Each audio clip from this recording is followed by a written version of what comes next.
Hello বন্ধুরা, আজ রান্না করবো মিষ্টি লাউ দিয়ে মাছের মাথা। প্রথমে 5 ফোড়ন দিলাম, শুকনো মরিচ দিলাম, এখন লাউগুলো ছিঁড়ে দিলাম,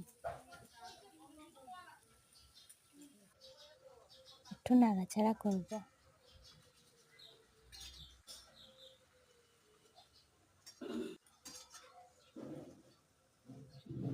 এখন মশলা ছেড়ে দিলাম, ভালো করে ভাজবো।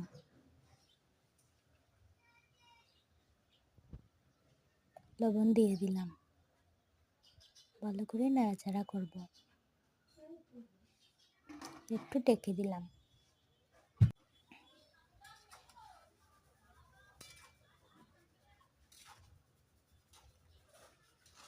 সিদ্ধ হয়ে গেছে,